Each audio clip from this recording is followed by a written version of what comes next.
आपल्या आईवडिलांनी लहानाचं मोठं केलं त्यांना भर कोर्टात भर पोलीस स्टेशनमध्ये सांगतात, हे माझे आईवडील नाहीत, मी यांना ओळखत नाही, यांनी माझं लग्न परस्पर ठरवलं किंवा हे माझ्या मनाच्या विरुद्ध माझं लग्न करत होते.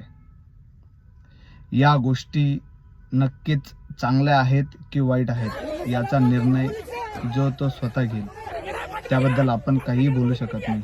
परंतु ज्या आईवडिलांनी आपल्याला जन्म दिला, ज्या आईवडिलांनी आपल्याला लहानाचं मोठं केलं, त्यांचा विचार करणार कोण?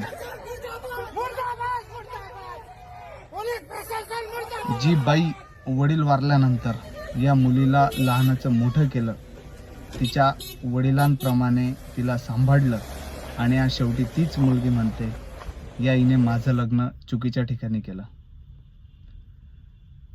झालेली घटना ही दुर्दैवी होती.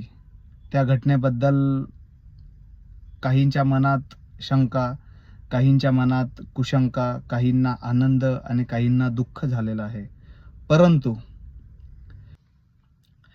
कुठेतरी या गोष्टी थांबल्या पाहिजेत आणि सर्वसाधारण समाज आणि गावातील सर्व व्यक्तींनी कुठेतरी आवाज उठवून मॅरेज ॲक्टमध्ये बदल करून आई वडिलांच्या परमिशन असलेला एखादा नवीन कायदा किंवा नवीन सेक्शन हे पारित केले पाहिजे, असेच मी या ठिकाणी सांगू शकतो.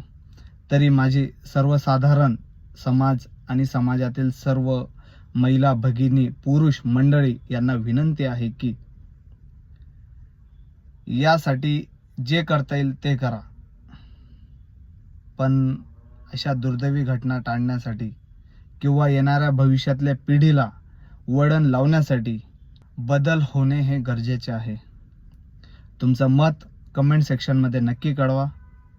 धन्यवाद.